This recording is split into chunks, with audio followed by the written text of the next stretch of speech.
Hello and welcome. So, this is the third part of the cartoon explanation series of Book 2 Politics in India Since Independence. In the second part, I had started with the videos of Crisis of Democratic Order. So, in this part, I will be discussing various cartoons of that chapter. Let's begin. So, Crisis of Democratic Order. This cartoon is on page number 106. Now, this cartoon was published during the students' movement. If you remember the students' movement of 1974, first in Gujarat and then in Bihar. So, in the Bihar movement that started in March 1974, um, Jayaprakash Narayan decided and agreed to lead that movement. Fine.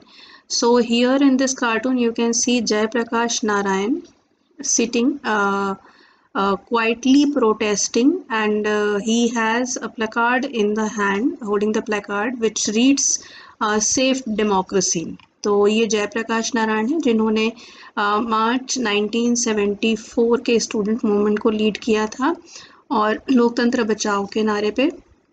और ये जो protest था, क्योंकि जयप्रकाश नारायण तैयार ही इस शर्त पे हुए थे कि जो मूवमेंट होगा वो पीसफुल होगा, तो he is shown here protesting peacefully.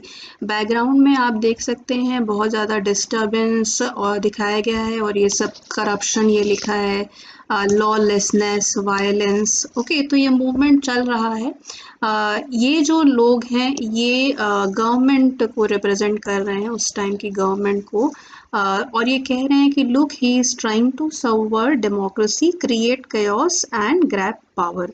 तो जो गवर्नमेंट थी, प्राइम मिनिस्टर उस समय इंदिरा गांधी थी, और जो गवर्नमेंट थी उनका उसका यही कहना था कि he is trying to create a lot of confusion in the country, और सिस्टम को ध्वस्त करने की ये कोशिश कर रहे हैं, डेमोक्रेसी को ख़त्म करने की कोशिश कर रहे हैं, और इनका मकसद है पावर ग्रैब करना।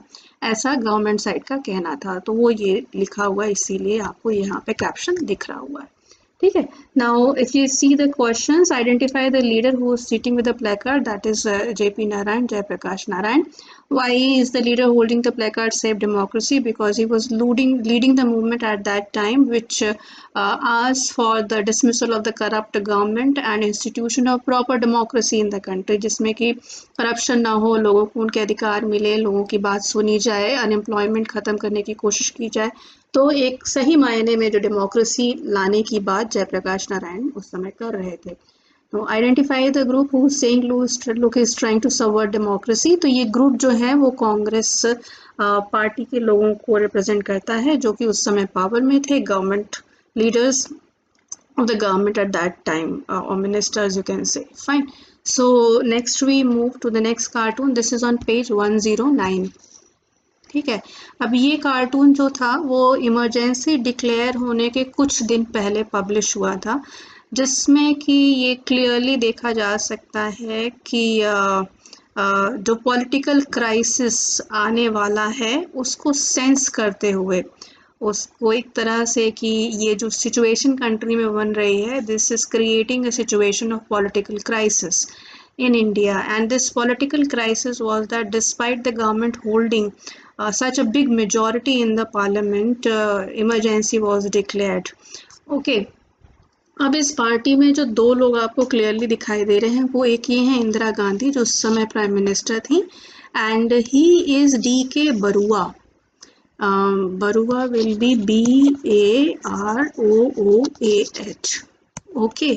So he is DK Barua, who was the president of Congress at that time. ठीक है।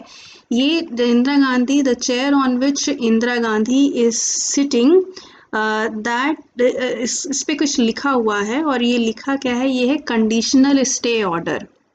ठीक है, लिखा है कंडीशनल स्टे ऑर्डर। ठीक है। अब ये कंडीशनल स्टे ऑर्डर क्या है?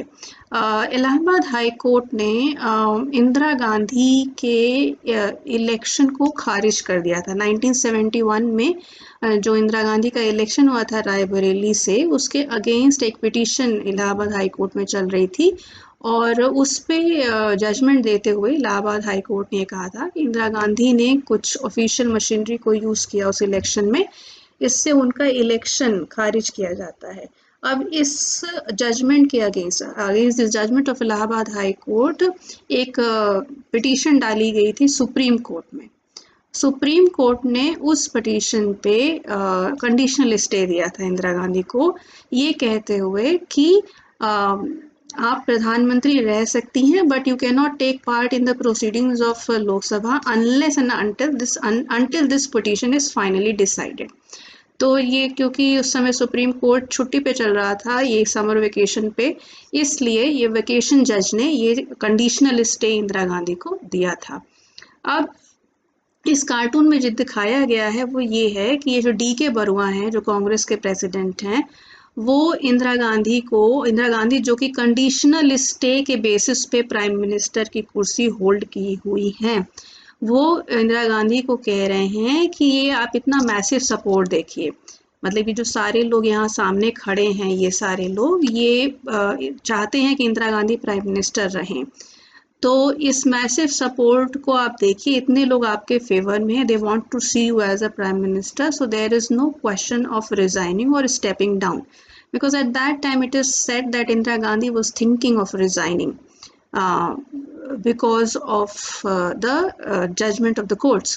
तो और उस समय जो जेपी का मूवमेंट भी चल रहा था, जो जहाँ से भी ये डिमांड थी कि उनको रिज़ाइन कर देना चाहिए, तो वो सोच रही थी रिज़ाइन करने को, मगर जो डी.के. बरुआ जो कांग्रेस प्रेसिडेंट थे उस टाइम, और भी इनके साथ कई लीडर थे, उन्होंने इंदिरा गांधी को कन्विंस किया था that you have got a massive support with you and you need not resign. Okay, तो यही इस कार्टून में दिखाया गया है। अब ये सिचुएशन जो थी that was leading to a political crisis, एक कंट्री में एक पॉलिटिकल क्राइसिस की तरफ ये कंट्री को ले जा रही थी, जहाँ पे जो प्राइम मिनिस्टर है वो एक तरह से लेजिटिमेट नहीं है क्योंकि उसका इलेक्शन ऑलरेडी खारिज हो चुका है, और जहाँ पे उसके अगेंस्ट एक बहुत बड़ा मूवमेंट चला है, और वो मूवमेंट इस बात पे अड़ा हुआ है कि इंदिरा गांधी रिज़ाइन करें। So it was leading towards a political crisis which ultimately resulted in the declaration of emergency on 25th June 1975. So this is what is being depicted in the cartoon. Now two personalities I already told you, Indira Gandhi and D.K. Barua. You can write what is the person sitting behind telling that lady on the chair. He is telling her not to step down. So he was actually advising Indira Gandhi not to resign after the judgment of the Supreme Court. Because he said that there are so many people who are supporting you. What does the wave of the political crisis signify here? The wave of the political crisis I just right now told you, और वो ही आप लिख सकते हैं उसमें कि वो political crisis क्या था। ये पीछे से why it is shown approaching from behind the reader, because it is showing the impending political crisis जिसको इंदिरा गांधी देख नहीं पा रही थी कि ये कितने बड़े political crisis का रूप ले सकता है in the coming years. Okay. तो यही इसमें डिपिक्ट किया गया है। Another cartoon is on page number 114। ठीक है, तो इमरजेंसी जब ख़त्म हो गई थी 1977 में, जब इलेक्शंस हुए तो जनता पार्टी की गवर्नमेंट बनी, और जनता पार्टी की गवर्नमेंट ने फिर एक कमीशन अपॉइंट किया था, जे.सी. शाह जिसको हेड कर रहे थे, उनकी अध्यक्षता में इसको कहा गया था Shah commission of inquiry, and this commission was instituted to inquire into the deeds of the government during the time of emergency. तो इमरजेंसी के टाइम जो गवर्नमेंट के ने किए थे उसको इंक्वायर करने के लिए कमीशन बनाया गया था, but Indira Gandhi did not cooperate with this commission. वो जब उसमें हाजिर भी हुई कमीशन में, तो she had simply refuse to give answer to any of the questions of the commission.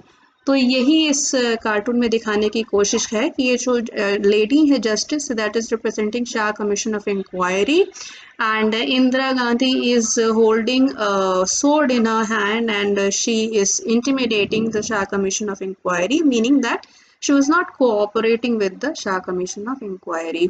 तो शाह कमीशन ऑफ इंक्वायरी ने अपनी रिपोर्ट दी थी 1978 में, जो फाइंडिंग्स उन्होंने की थी उसके बेसिस पे। So the leader shown in the cartoon is Mrs. Indira Gandhi. Why the leader is shown holding a sword? Because she did not cooperate with the Shah Commission of Inquiry. The Statue of Justice represents the Shah Commission of Inquiry. and she is intimidating. I told you everything that you can write in your answers now. You can answer this question very comfortably now. उसके बाद फिर एक ये cartoon आपका आता है page 122 पे, ठीक है। ये जो जनता पार्टी की गवर्नमेंट बनी थी 1977 में, this government was like there was so many infightings in the government, बहुत सारी पार्टीज थी इस जनता पार्टी में, और अंदर ही अंदर काफ़ी जो मतभेद थे, and the promises, the huge promises that this party had made to the people, कि जितनी भी गलतियां हुई हैं इमरजेंसी के टाइम उनको सही किया जाएगा, और सुशासन की तरफ हम लोग बढ़ेंगे, we will lead to good governance, जो पुअर है, जो निचला तबका है, उसकी हम लोग हेल्प करेंगे। बहुत सारे प्रोमिसेस इस तरह से किए गए थे उन पार्टीज़ के द्वारा जो कि जनता पार्टी में शामिल थी। But the government was continuously busy with the internal infights, and they could not deliver much. So that is what is being depicted in the cartoon. The person here is Morarji Desai, who became the prime minister in 1977, और इसमें आप देख सकते हैं कि बहुत से लोग हैं जो उनसे कुछ कहने की कोशिश कर रहे हैं। ये लोग जो कहने की कोशिश कर रहे हैं वो हैं उनकी डिमांड्स, उनकी एक्सपेक्टेशंस, जो वो गवर्नमेंट से चाहते हैं, बट द गवर्नमेंट वो जो है वो पार्टी इन फाइटिंग्स और किसान इन सब इश्यूज से इतनी परेशान थी कि जो गवर्नमेंट थी उन्होंने एकदम से अपने कान बंद रख कर रखे थे लोगों की तरफ, और वो अपने ही अंदरूनी समस्याओं को सुलझाने में बिजी थी। So the leader in the cartoon, I told you, significant sounds in the background, they signify the different demands and aspirations of the people at the time, and the leader has closed his ear because he is not responding to any of those demands and aspirations while they are busy in dealing with their own sets of problems. तो ये है। अब इसके बाद इसी page पे दो और कार्टून भी हैं, लेकिन वो मैं अगले वीडियो में करूँगी। So wait for the next video. यहाँ से जो है वो मैं अगले वीडियो में बाकी कार्टून्स को डिस्कस करूँगी। Thank you for watching. Bye bye.